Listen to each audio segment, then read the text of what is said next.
Everyone, can you see the screen? Yes, ma'am. Thank you. Now, let's try to have, let's say, simple talk about what actually semantic.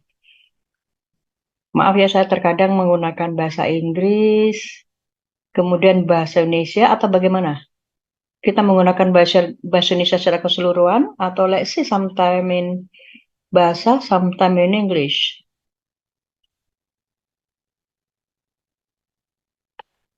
It's okay, ma'am, using both.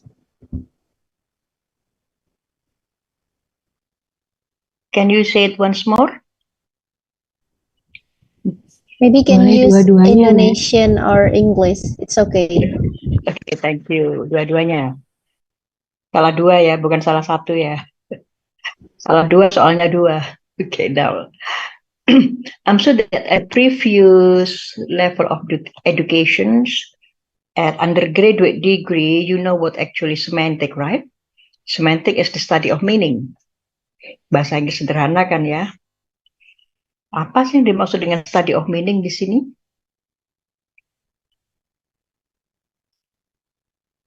Semantic studies the meaning of words. Jadi yang dikaji oleh semantik di sini meaning of words and other part of language. Maksudnya bagian-bagian dari bahasa. Bagian-bagian dari bahasa itu apa saja? You have to, let's say, keep in mind it is the systematic study of meaning, because we are from the point of view of linguistic. Actually, linguistic is systematic, is the form. Caranya bagaimana, Bu? So the study of meaning can be undertaken in various way. There are variety of way. Ada berbagai macam cara ya, beragam cara. Maksudnya apa sih yang dimaksud dengan beragam cara? Let's say we have the assumption, which is also being agreed by every scholar in the world. Speaker of language have an implicit knowledge. Knowledge about what? Knowledge about what is meaningful in the language, and it is easy to show it. Maksudnya apa sih, Bu? Jangan bahasa Inggris terus, Bu. Kita kan orang Indonesia. Yes, it's true. Kita misalnya ya, speaker of language have an implicit knowledge of the language itself.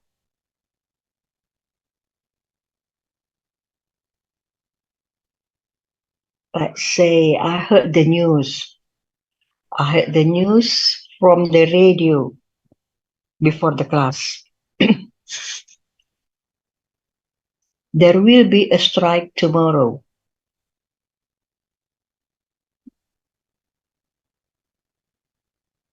Or in bahasa, para pendengar sekalian, besok ada demo di Surabaya. Kira-kira pada tuturan tersebut yang menjadi satu keterkaitan pada saat kita mendengar penyiar di radio tersebut mengumumkan akan ada bla bla bla bla di kota. What do we have in mind? Kira-kira yang ada di benak kita apa? Macet, ma'am. Macet. Macet, yes. Ini namanya speaker of language have implicit knowledge. Padahal saya tadi kan nggak ngomong macet ya. Tapi kita semua punya implicit knowledge. Pengetahuan yang implied, yang tersembunyi. Waduh, bagaimana besok ya? Apakah online semua anak-anak dalam tanda kutip ya, untuk yang kelas pagi undergraduate, they will be very happy then. Macet. Now, let's say apalagi? Ada yang bisa memberikan contoh?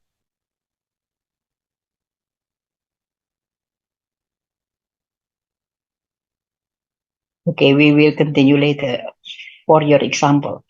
Kemudian ada 3 disiplin ilmu yang berkaitan dengan systematic study of meaning.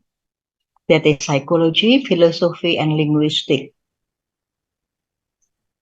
Kita lanjutkan dulu ya, kemudian kita diskusi bersama-sama. And then actually linguistic semantic is concerned with knowledge individual of speaker, which is a language process that make it easy for them to communicate with others. They naturally depend on lexeme and other related matters. Sekarang misalnya, kenapa sih linguistik semantik ini perlu? Ada beberapa paradigma. Some say that if we talk about semantic, automatically we talk about vocabulary, we talk about lexeme, lexical meaning. They naturally depend on lexemes and other related matters. Now, when I just mentioned there will be a strike tomorrow, and then you give the, let's say, the reply, well, there will be a kind of traffic jam downtown and so on and so forth. Now, what actually lexical meaning that related to what we call strike? Anda sudah pernah membahas ya di tataran S1, misalnya ada demo nih. Lanjut, kemudian apa lagi? Kita memberi contoh, they naturally depend on lexemes. Lexemnya apa? Lexicalnya apa? Katanya apa? Wordingnya apa? Vocabulary-nya apa? Kalau kita familiar dengan istilah vocab ya, aduh bu gak ngerti bu bahasa Inggrisnya karena vocabnya kurang, misalnya begitu. Vocabulary is the wording for common people to mention about semantic.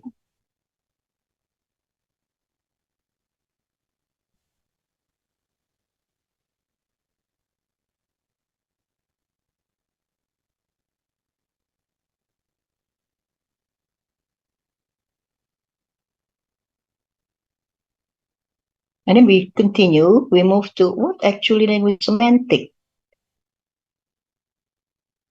This branch of linguistic attempt to explicate the knowledge of any speaker. Any speaker, not only English. Semantik kan memang ilmu dasar ya, di semua bahasa. Of any speaker of a language that allow the speaker to communicate fact, feeling, and intention.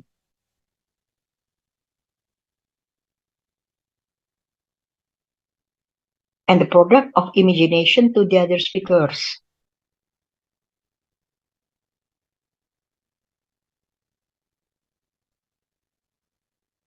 When you mention macet, kira-kira yang ada di benak kita semua apa? Banyak kendaraan. Too many Banyak. transportation. Oke, traffic jam, banyak kendaraan, many motorcycle, many cars. What else? Gaduh, ma'am. Sorry? Gaduh. Gaduh, riuh.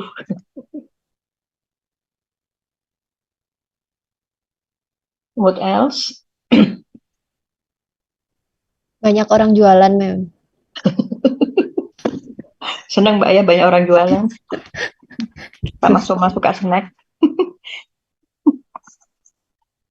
Gaduh, macet, banyak kendaraan, banyak orang jualan. Okay, that's the what we call situation or condition in which that can be explicating or describing for certain word, right? Now let's move on. We continue first.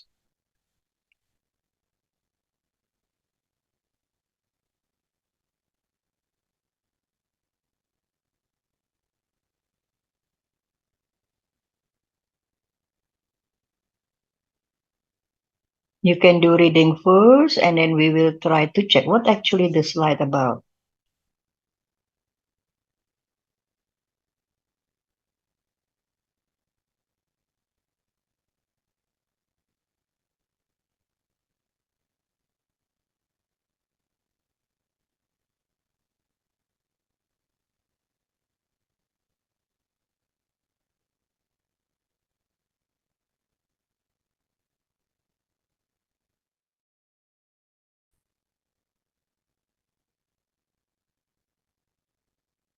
All animals have some system for communication with the others. Do you believe in this statement? Yes, ma'am. Yes. But only humans have language that allow to produce and understand the new message and do it without any outside stimulus. Maksudnya apa di sini ya? Kita lanjutkan dulu. Bees, bird, and dolphin, and among other animals, transmit the sound. So I don't say language first because I don't know about the language of animal. Transmit and interpret a fixed number of message that signal friendliness or hostility. What is the meaning? So the meaning of those signal, the presence of food, the presence of danger, or even care of offspring. Bahasa tumbuh-tumbuhan misalnya. Bahasa dolphin.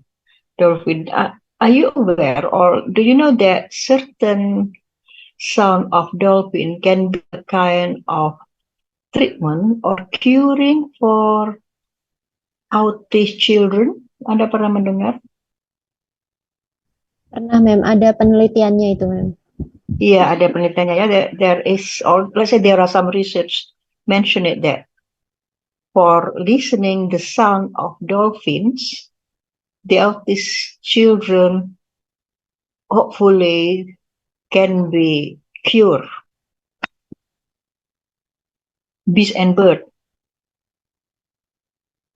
they're sending signal, right?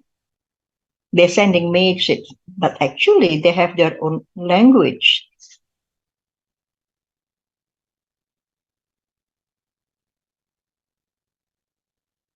Anyone here who are able to, let's say, to understand the signal from the bee or from the birds? Anyone? Nggak ada kayaknya. Nggak ada kayaknya. No one. Iya.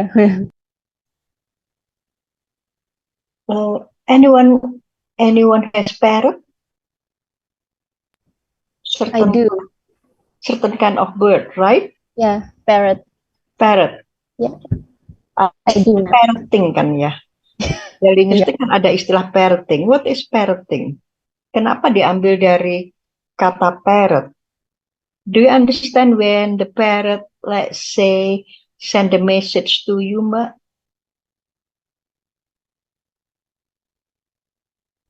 Sometimes, ma'am. Sometimes, Pak. Ya. Mengerti bahasa itu ya? Tidak, ma'am. Jadi kalau kayak mengeluarkan suara gitu, ma'am. Kalau dia gitu berarti minta makan, atau kalau cuma sekali berarti minta minum kayak gitu.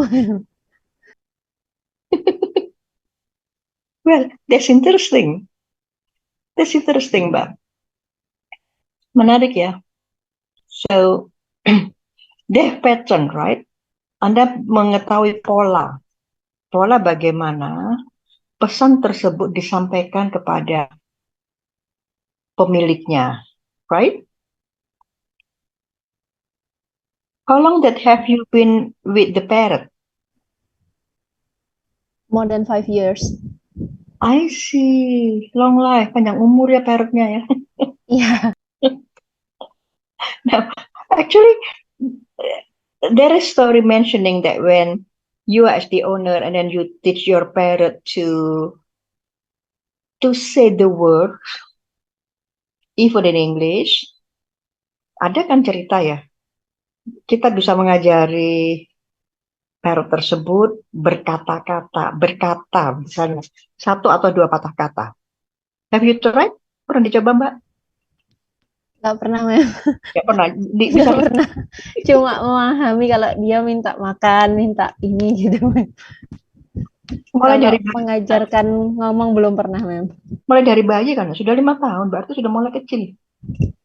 Iya, iya, Mem. Nggak pernah diajari ngomong A, B, C, begitu? Nggak pernah, Mem. Sepertinya nggak punya waktu untuk mengajarkan parrot, Mem.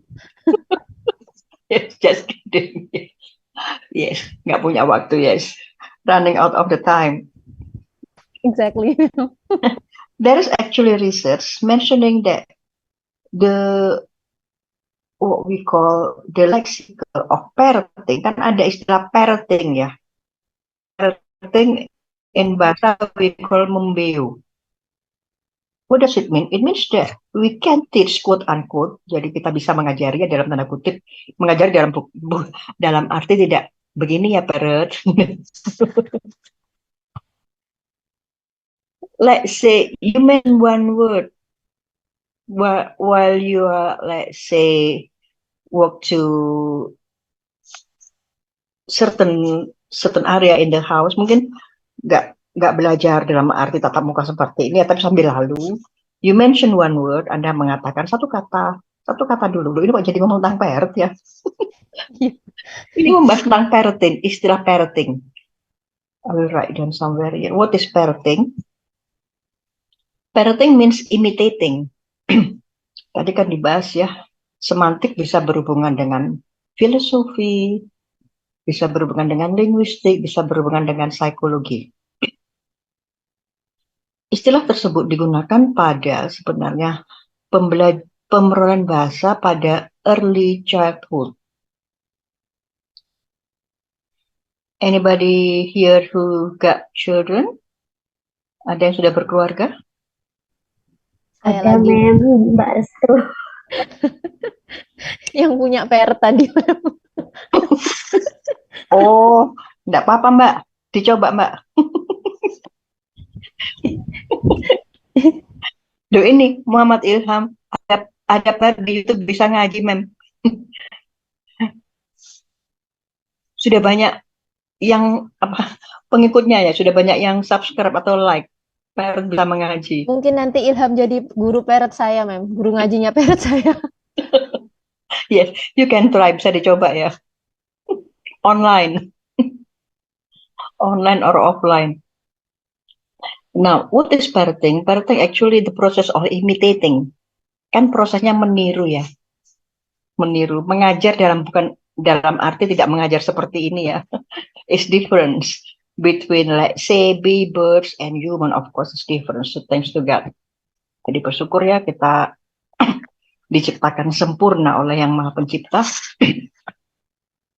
Kita kembali lagi, apa sih Bu, kok tadi ngomong dari macet, kemudian nggak jelas ini, something like that. But try to make this, what we call linguistic, down to earth. Kita mencoba membumikan linguistik ya. Jadi linguistik itu bukan sesuatu yang berada di awan-awan atau somewhere at the sky, no. Linguistik is around us.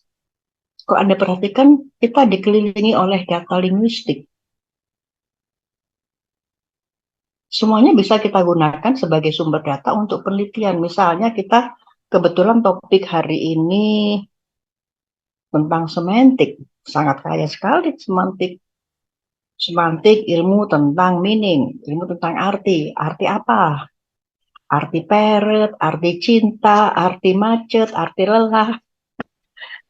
Where I mentioned cinta, there are a lot of story, right? Kita lanjutkan. What is it called parenting? Tadi ada yang menulis bisa mengaji, Mem. Loh, kok bisa mengajari ya? Tadi contohnya sambil lalu sebenarnya. Kan dulu ada cerita-cerita ya, katakanlah di film-film komedi, the comedian movie, when the girlfriend has, let's say, new boyfriend, and the new boyfriend is, let's say, good looking or handsome, the girlfriend teach this parrot using certain word. Pernah mendengar cerita tersebut? Nggak pernah. Atau cerita zaman dahulu kala ya berarti ya. But when, let's say, they see in the relationship, this parrot mentioned to this boyfriend the word which is not good. Never heard that story? Sudah beda zaman mungkin ya. Intinya, we can make this parrot say anything what the owner wants. Simple. Just make use of this animal.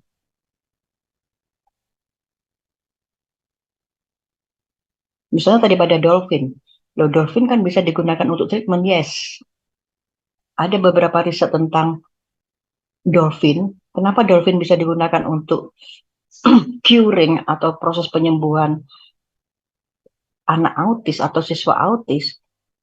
Karena dolphin mengeluarkan bunyi dengan gelombang tertentu untuk menstimuli certain nerve at the brain of this child. Karena diyakini, dipercaya dengan gelombang tertentu bisa menstimuli beberapa saraf yang ada pada bagian otak. That's one of the research. Sebenarnya kayak sekali ya kalau kita berbicara tentang the nature of language. So the point here is humans can produce sound. Human can produce word in which that the word convey meaning. It's not only human but animal as well.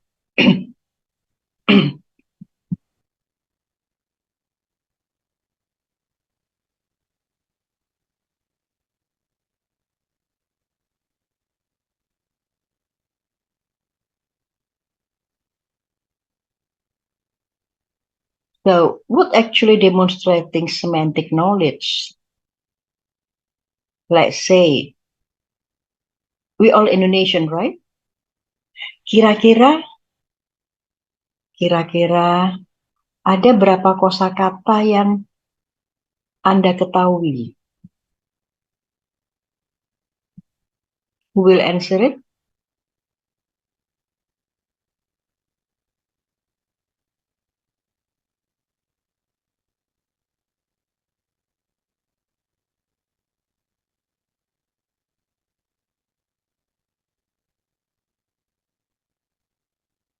Ilham, how many vocabulary that you know?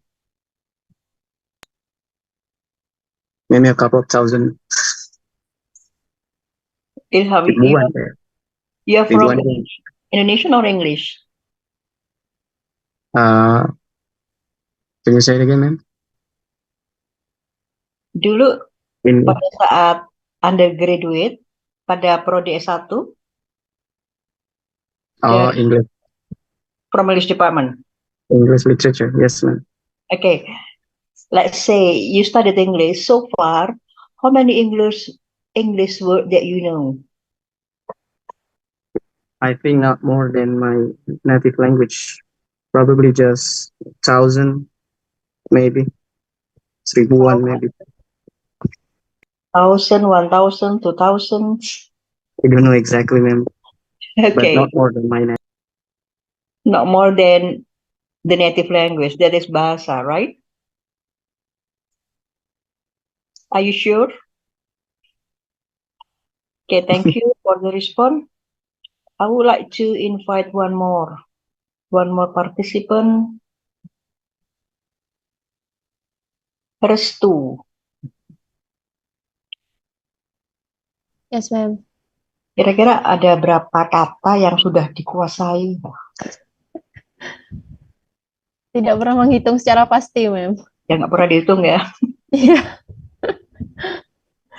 Bu, Memangnya kurang kerjaan, nggak ada waktu, Bu. Hitung kata-kata, Bu. Ya ampun, Bu. Please deh.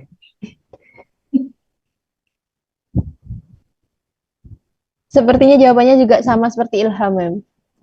Not more than my native language vocabularies. Oke. Kalau di native language ada berapa vocabulary? Yang kira-kira sudah Mungkin 2000 lebih lah sepertinya. 2000 lebih. Ya. Pasnya berapa, Mbak? Pasnya saja. Tidak pernah menghitung, Mem. Tapi sepertinya lebih dari itu, Mem. Karena untuk dalam satu artikel saja itu mungkin sekitar 2000 kata ya. Itu ketika saya membaca artikel itu bisa mengerti lah apa isi artikelnya. Berarti at least I have more than 2000 words. Seperti itu, Mem, sepertinya.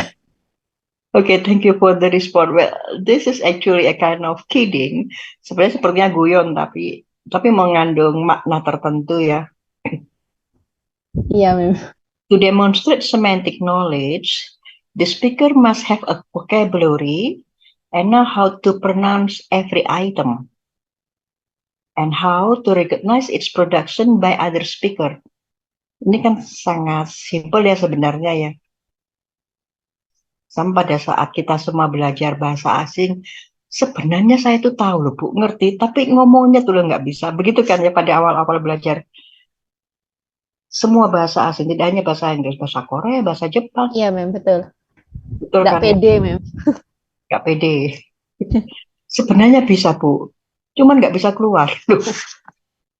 Sebenarnya mengerti Bu, tapi mau ngomong nggak bisa. Something like that, right? Kemudian kesulitannya apa sih Mbak, Mas? Nggak tahu vocabnya, Mem. Mau ngomong ini, mau ngomong itu. Is it like that? So the point here is vocabulary in simple words. But from the point of view of linguistic, we mention it semantic, the study of meaning. Tadi Anda mengatakan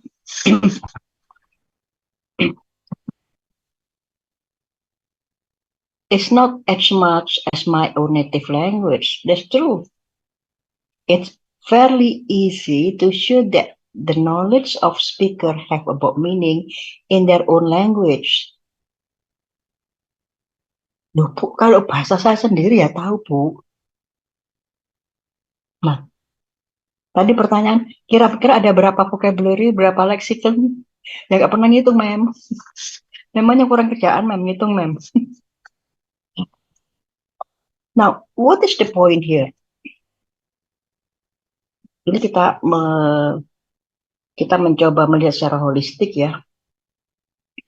It's true that we cannot, let's say, count the numbers of vocabulary that you are all actually expert in or you are familiar with. Kita sinus tentang bagaimana processing words in the brain. You mentioned that when we read article for about 2,000 words, well, that's fine. Berarti kira-kira saya sudah menguasai 2000-an lah ya. Anda yakin cuma 2000? For your level, I think it's more. Why I mentioned this way?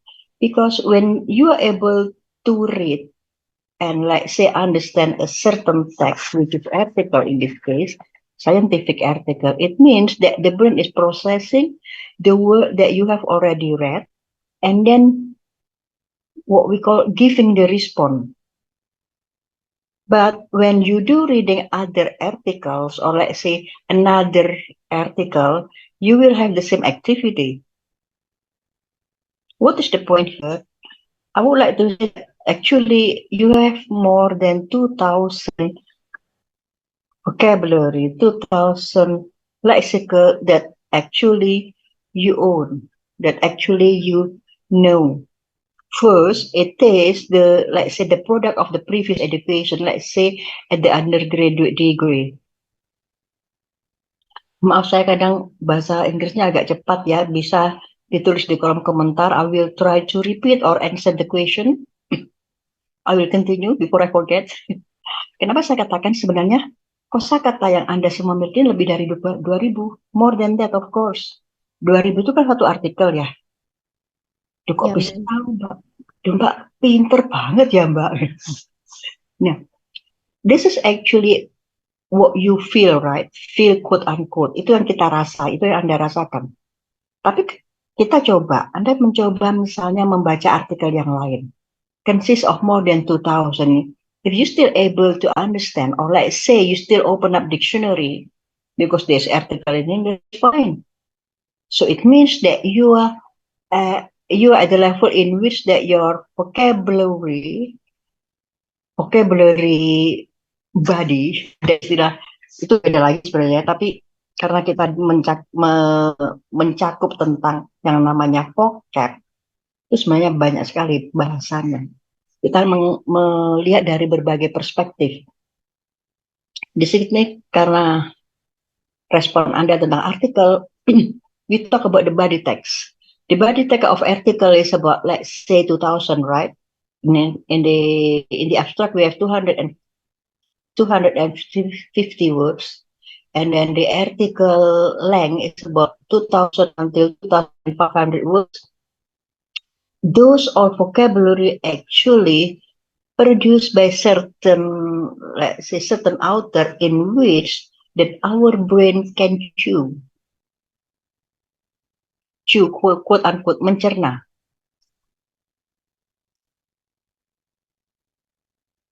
It's suggested that when you do writing your next thesis, you prepare your own article, right? Yes, ma'am. Kemudian bagaimana supaya kita kaya dalam vocab? Kan seringkali dikatakan banyak-banyak membaca Mas, Mbak. Itu gunanya untuk apa? Nah, kita menyangkut ke psikologi. Ada yang namanya short term memory and long term memory, right? Anda merasa, waduh vocab saya cuma 2000, Bu. Kenapa, Mbak? Karena baca artikel sudah tahu. Nah, baca artikel sudah tahu, itu ambang, Mbak. Ada ambang ya. Ambang bukan dalam arti apa ya? Dalam arti yang sebenarnya, tapi dalam arti abstrak. I will try to speak in English. Now, in the brain, we have what we call short-term memory and long-term memory. We mentioned that when you are able to read 2000 words of the article, it means that the vocabulary which is stored at your short-term memory. Why is it called short-term memory? Because previously of reading text of certain article you have already read. And those words actually appear and recall in your certain memory. That's why you are able to understand. Sampai di sini mengerti yang dimaksud? Atau terlalu cepat? Kita masih Mengerti. Paham, ma'am. Insya Oke, Allah. kita kembali ya dari short term memory. Nah, short term memory Anda aja sudah bisa menguasai 2000 kata. Apalagi dengan long term memory. Apa bedanya short term memory dan long term memory? Long term memory, there are, let's say, the memory in which that you already had since you were a child. There are a lot. Tetapi memang beberapa kata tidak digunakan. Kalau kita menyangkut kata ya, karena di sini pada bahasa linguistik sebenarnya yang disimpan dalam long term memory itu banyak sekali. Tapi di sini kita batasi pada ilmu bahasanya. Misalnya dulu, zaman dahulu kala, ada satu kata yang kita sebenarnya tahu, tapi tidak pernah dipakai, tidak pernah digunakan. Otomatis kan tersimpan ya. Kemudian pada saat ini misalnya, kata tersebut muncul, terus Anda ingat, oh iya sih dulu pernah ketemu ini, gitu. Can you get the point? Yes, ma'am. Iya, ma'am. The point here actually, your vocabulary is more than 10,000 words. That's it, simple. 2000 itu mahasiswa S1 tahun 1 ya, tahun pertama. So you are expert actually. Okay, one of the example of long-term memory. Do you have, let's say, the word that you know, saya menggunakan present, when you acquire, pada saat Anda memperoleh di masa anak-anak, di masa sekolah katakanlah. When you were at elementary school. Masih ingat satu kata pada saat Anda berada di tingkat sekolah dasar? Guru, Ada, mem. Ya, mem. teacher. Ini siapa yang angkat tangan atau angkat jari atau bisa dituliskan? It's up to you.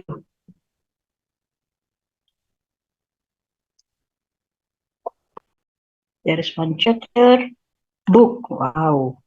SD sudah tahu book ya? Sudah, mem.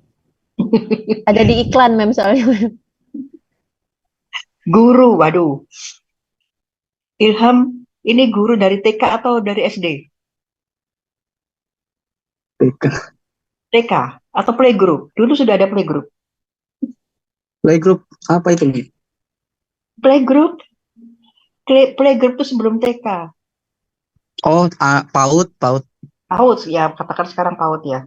Kalau saya langsung TK kemarin. Langsung kindergarten. Oke. Tidak. Terlalu lama memang ya. Terlalu lama sekolah nanti juga bosen. Ada penelitian yang menyatakan itu. Lelah sampai emosi, guru, anything that, let's say, you acquire and then, well, I got that when I was a child. Untuk kata, book, kemudian guru, ini bisa kita jumpai in everyday life, is it? Kalau kita bisa menjumpai kedua kata tersebut pada everyday life, kita tidak bisa memasukkan pada kategori long-term memory. Karena apa? Ya setiap hari kan ketemu guru, begitu kan ya. Do you have a specific word which is that hidden somewhere in the brain, hidden somewhere in our memory? Can you get the point lah? Ini kok jadi psikolinguistik ya? That's why, kalau kita berbicara tentang semantik, kaitannya sangat luas. Kita bercerita banyak karena level Anda sudah S2 ya. You have to read a lot. Can you get the point? Yes, ma'am. Mungkin ada yang bertanya atau ingin memberikan contoh lainnya?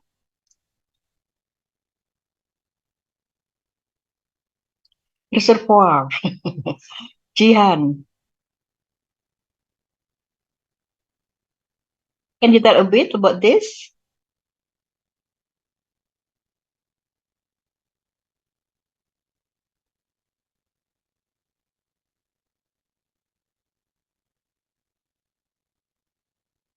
Okay.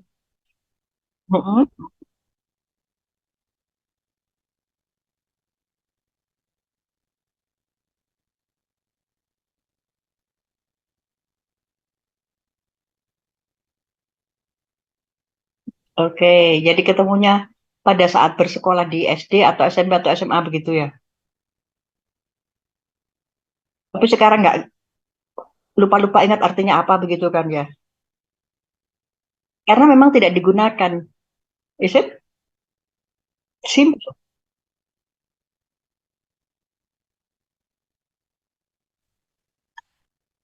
Pengki. What is it? Nur Rohma, what is it? Pengki itu cikra itu loh, Mem. Oh, I see. Tapi sekarang sudah tahu ya artinya ya. Tapi lebih comfortable cikra sih, Mem. I will give you another example. Do you know this? Es, mem. Apa itu, mem? Es bonbon. Bonbon. Maybe in the name of ice cream, maybe. Ya, es Ice cream, bonbon. es bonbon. Coklat. Coklat. Okay, it's nice to share with you. So, Bomi, you are here. Bomi di sini lagi. Ya, ma'am. Kenapa, ma'am? Maaf. No, it's okay. That's fine. Okay. Bonbon. Bonbon. Yes. It's the Yeah, name of, sorry, I don't have camera. I mean, the camera is still having problem for yeah. for today. Okay. Bonbon is the name of actually candy. This is the what we call the term for children in East Kalimantan. So I spent the half of elementary school in East Kalimantan, and then because when we were kid, when we were child, we like candy, right? Namanya anak kecil kan suka permen ya. Iya, Mem, betul. Nah, bisa dicek kalau ada teman yang dari sana, bonbon itu apa ya? Candy, permen. Rifda, Mem, dari Kalimantan. Mungkin sekarang sudah berubah atau bagaimana ya, kan saya zaman dahulu kala, zaman dinosaurus. Masih masih bonbon kok di sana. Oh ya, sama ya, Iya. Mbak? Iya, dari kemarin saya sempat ke sana 2021 masih bonbon juga kok. Sudah masih nggak berubah, tidak Masih, berubah Mbak, ya. So, iya, masih bonbon. masih bonbon kok, Mem. Justru kita yang di Jawa ini masih nggak tahu bonbon itu artinya apa, baru tahu di sana bonbon. Oke, thank you. Kalau di NTT sebutannya bonbon, Mem. Vicensia, thank you. Kalau di NTT, bonbon.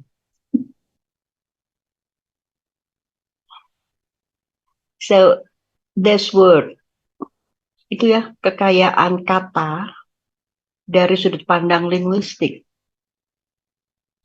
Sebenarnya ini kan seperti main-main ya, seperti main-main dalam tanda kutip, tapi sekali lagi ingin menekankan language, which is the product of the point of view of linguistic science, as is science, is in the form of data in our surrounding. Kita semua dikelilingi oleh data kebangsaan.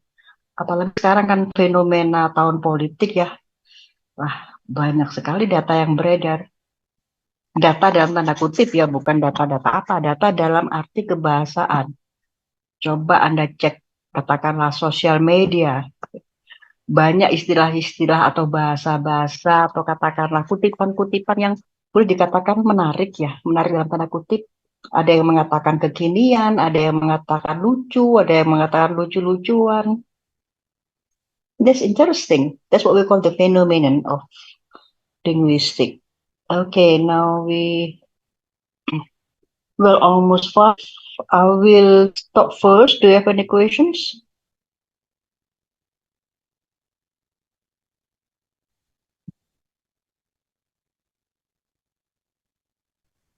Sejauh ini belum, Mem. Not yet. Tadi yang diutarakan pada slide-nya sangat dasar ya.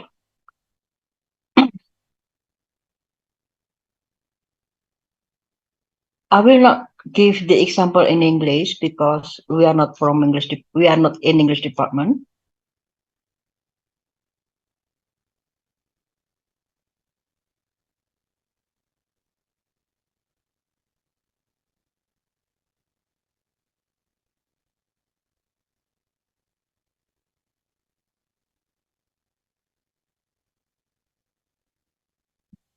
After this, we talk about technically, or let's say the latest issue, the latest what the research in semantic.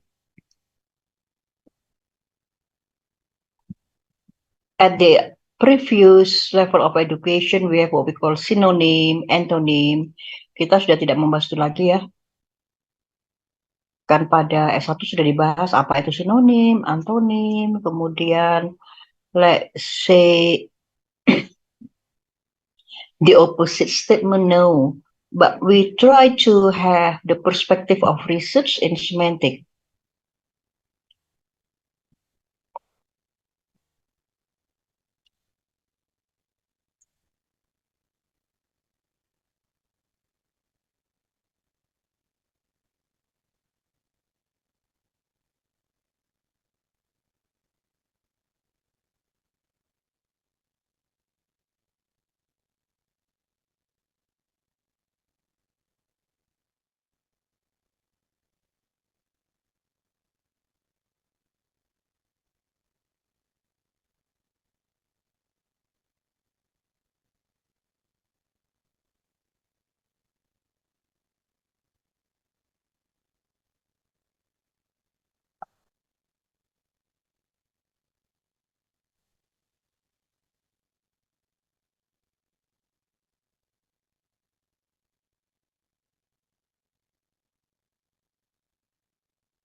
And then we have what we call the truth conditions. Tadi sebenarnya istilah truth condition sudah kita bahas secara sederhana ya. Tetapi di sini kita mencoba mengutip istilah teknik pada semantik. We have already mentioned that the study of relationship between linguistic form and entities in the world, right? Jadi kajian atau studi yang mengkaitkan hubungan antara bentuk-bentuk kebahasaan dan entitas. You know the meaning of entitas, right? That's how literally connect to things. Maksudnya apa sih ini? Bagaimana kata-kata tersebut literally connect to things, secara literal berhubungan dengan benda, kebendaan dalam things. Things itu bisa kita artikan benda, kebendaan kok aneh ya. Nah, analisis semantik di sini mencoba mencari grounded hubungan antara verbal description and state of affair in the world. Antara deskripsi verbal and state of affair in the world as accurate or not. Regardless who produced that description. Jadi di sini kita what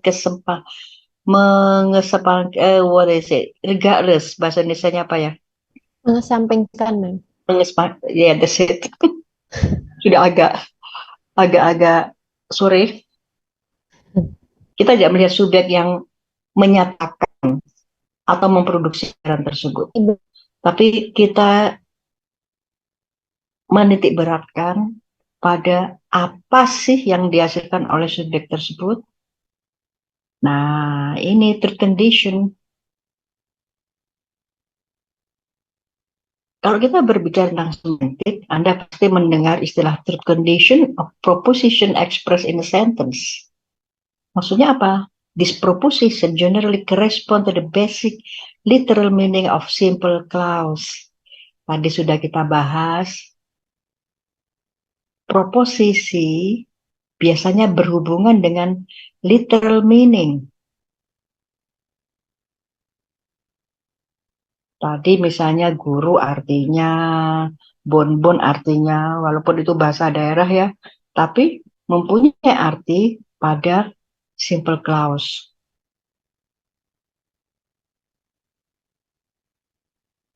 Kalau kita membahas truth condition, contohnya tadi pada saat ada demo, truth condition-nya apa? Ada yang menyatakan macet. Kalau kita mengatakan macet, truth condition-nya positif atau negatif? Negatif, Mem. Are you sure? Iya, Mem. Macet biasanya panas, Mem. Kalau negatif pada truth condition tidak ada. None. Tapi di sini kan macet ya. Berarti macet, ada macet kan? Berarti macet positif. Sudah pernah dapatkan ya, ini S1 sebenarnya. Kalau truth condition dibahas secara rinci, itu pada S1 sudah dibahas. Kemudian tadi apa lagi? Selain macet, what else? Tadi gaduh, Mem. Gaduh positif. Kemudian, misalnya saya mengatakan santai. Kira-kira ada yang santai?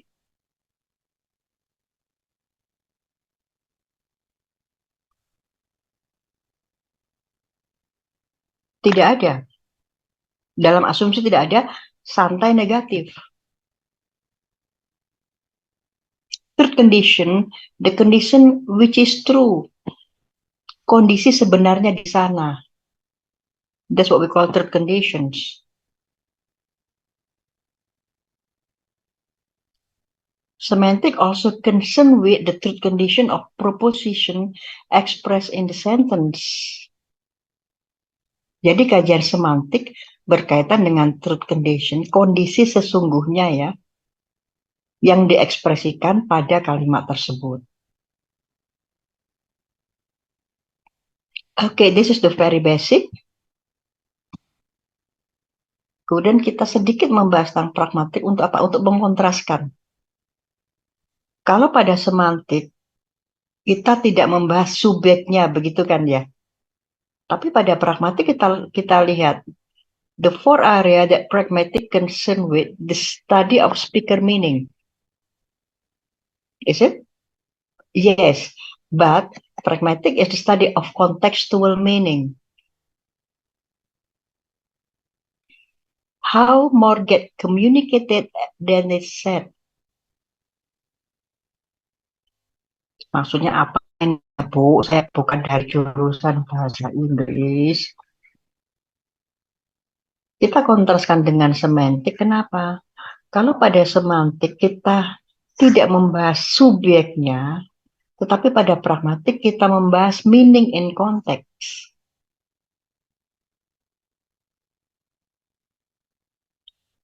Bagaimana meaning tersebut, arti tersebut dihasilkan oleh si subjek berdasarkan dari konteksnya, berdasarkan dari kontekstual. Itu yang dimaksud dengan contextual meaning.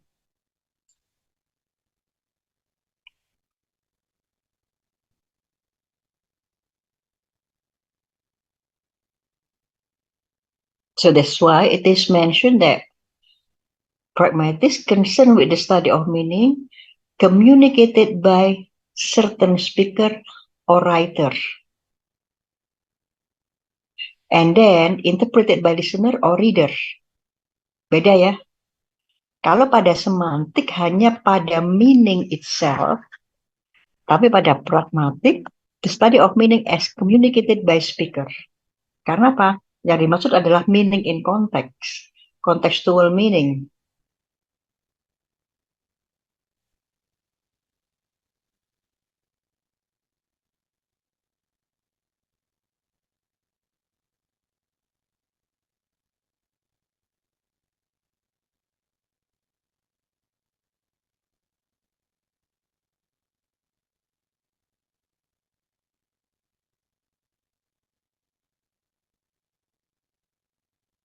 Pada pragmatik, kita memaknai arti pada satu konteks tertentu. Arti dari satu, katakanlah benda pada konteks tertentu. Benda tersebut bisa dikaitkan dengan siapa yang memproduksi ujaran yang menyangkut benda tersebut. Siapa atau apa? Pada kalimat berikutnya, quiet consideration how speaker organize. Jadi bagaimana speaker tersebut, si subjek tersebut, organize, mengolah ya, mengolah apa yang mereka ingin katakan, yang ingin mereka sampaikan.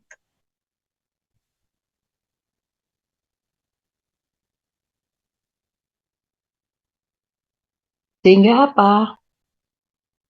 Approach ini, pendekatan ini bisa mengeksplorasi bagaimana pendengar bisa mengetahui, bisa mengerti apa sih sebenarnya yang akan disampaikan tentang X tersebut, tentang benda tersebut, tentang program tersebut misalnya. Bisa dikatakan lagi, kajian pragmatik, the investigation of invisible meaning. Ada makna tersembunyi yang disampaikan oleh penuturnya, oleh si subjeknya. Okay, I stop it here.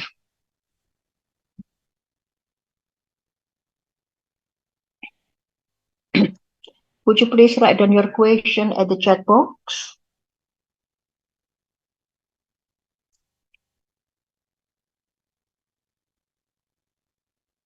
Or you would like to say directly? Mem, saya ingin mengkonfirmasi, Mem, pemahaman saya tentang semantik dan pragmatik ini, Mem. Silakan, Mbak. Kalau semantik ini berarti dia lebih independen seperti itu, Mem. Kalau pragmatik kan sesuai dengan konteks siapa pembicaranya, kepada siapa kita berbicara, di mana, seperti itu. Kalau semantik itu tidak terpengaruh konteksnya seperti itu, Mem. Betul, karena apa? Karena kita melihat dari kajian meaning, kajian makna, begitu kan ya? Iya, Mem. Sama-sama makna kan, Mem, itu. Sama-sama makna. Tapi pada pragmatik, makna dalam konteks, meaning in certain context. Misalnya tadi saya ngomong bonbon kan nggak ada yang tahu ya, kecuali tadi Mbak siapa tadi, maaf, karena semua di sini kan sama ya itu, Ririn, Mem. Mbak Ririn.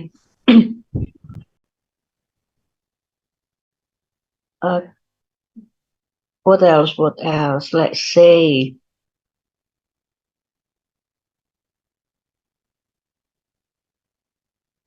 saya mencoba melihat dari contoh-contoh Anda ya, jadi supaya lebih mengena.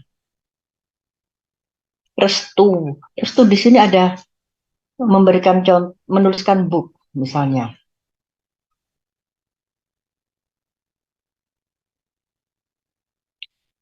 Mbak Restu kira-kira memperoleh ya, acquire kata book di situ pada saat usia berapa? 7 tahun sepertinya, Mem. Kelas 1 SD, Mem. Yakin? Iya, sepertinya. Kan kalau waktu TK kan dulu belum, saya kan di desa ya, Mem, ya. Belum ada bahasa Inggris, Mem. Baru tahu bahasa Inggris tuh SD. Mama Mbak semuanya juga baru tahu. Nggak, Nah, bukan anak kota yang selalu menggunakan bahasa Inggris di rumah gitu, Mem. okay, thank you for confirming. Kemudian Ilham, ada PR di YouTube bisa ngaji, Mem. Wow, keren.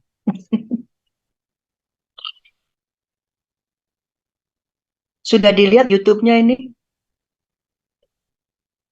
Ilham? Yes, ma'am. Sudah pernah lihat ya? Pernah, ma'am, muncul di Reels. You still save it or you keep it? I don't know. Maybe I can search it up on YouTube again. No, no, just kidding. Nah, sebenarnya statement-statement yang saya nyatakan, yang saya utarakan kepada Ilham, kepada Restu, itu merupakan contoh dari semantic as this entities or meaning in context.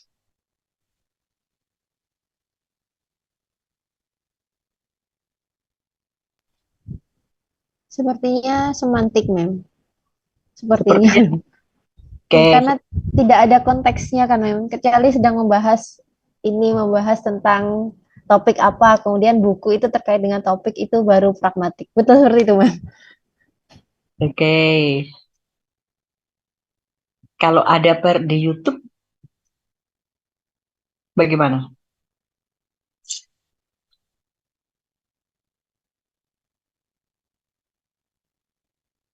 Nah itu, Mem. Saya kadang tuh masih bingung, Mem. Ini tuh masuk kajian semantik atau pragmatik?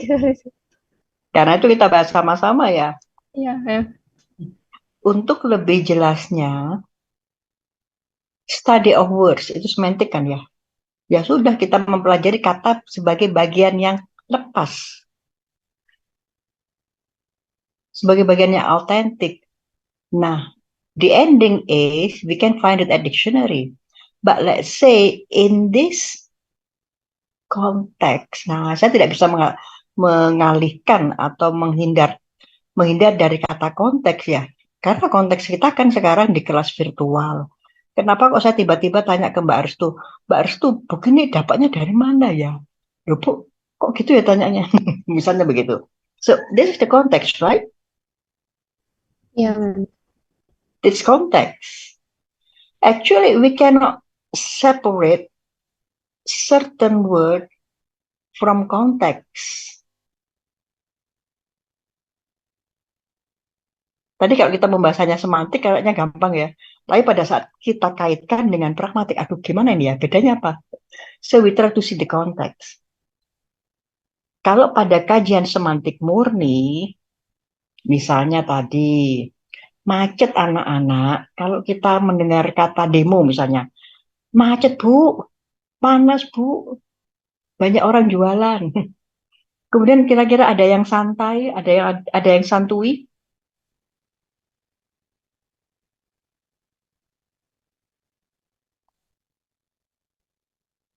Tadi istilahnya apa ya? Ada yang masih ingat?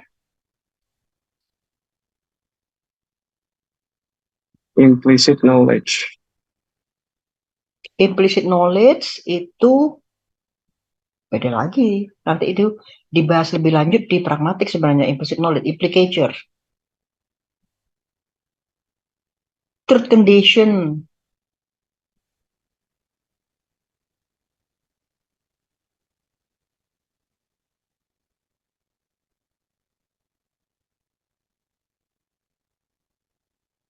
Tambah bingung? Kayak begini. Saya tanya ke Mbak Nur Rahma. Pengki, mem. Pengki. Kalau saya katakanlah mengambil hanya kata pengki, pengki, ditulis ulang pengki. That's it, sudah. Saya tulis ya. Saya tulis misalnya di sini nih.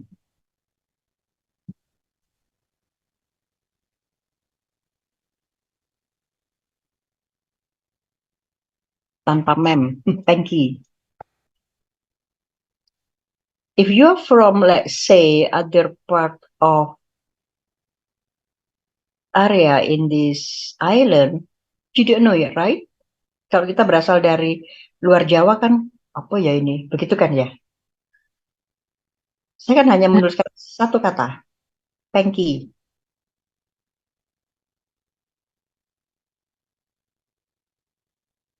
Maaf, Mem. Malah saya tahu ini dari teman di luar Jawa. Saya baru tahu kalau bahasa Indonesianya pengki. Oke, thank you. Kemudian Puspita, do you know this meaning? Enggak, Mem. Sama, Mbak. Immanuela, Anda pernah ketemu kata ini? Tidak, ma'am. Oke, thank you. Nah,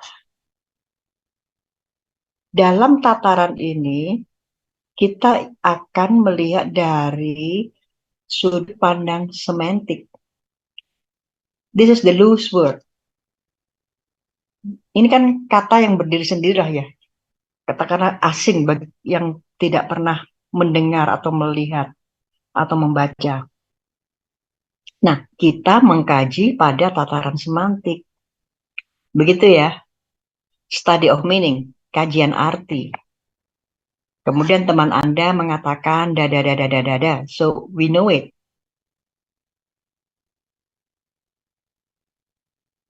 Truth condition tentang pengki itu apa? Truth condition kondisi yang sesungguhnya. Realitasnya pengki itu misalnya apa? Tadi kita kembali ke Mbak Nur. Mbak Nur Rama. Ekuivalen atau sinonim dari pengki itu apa, Mbak?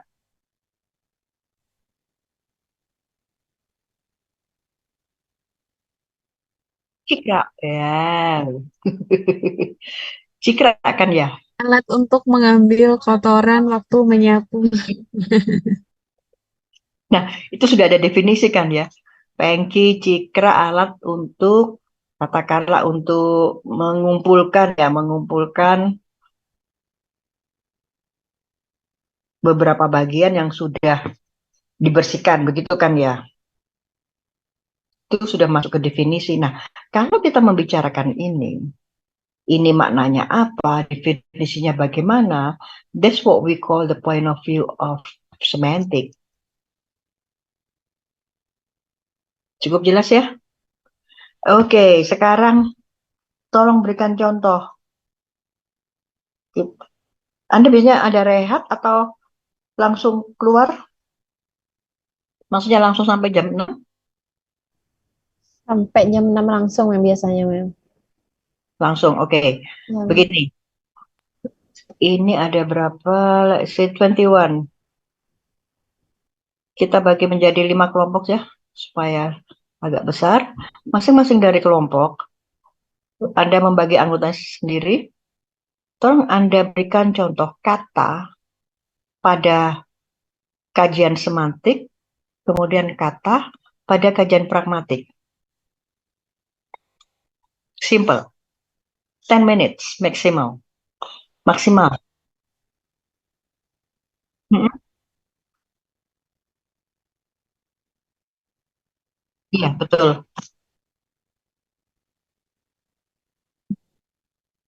Betul. Kata dan kalimat ya. Sama-sama.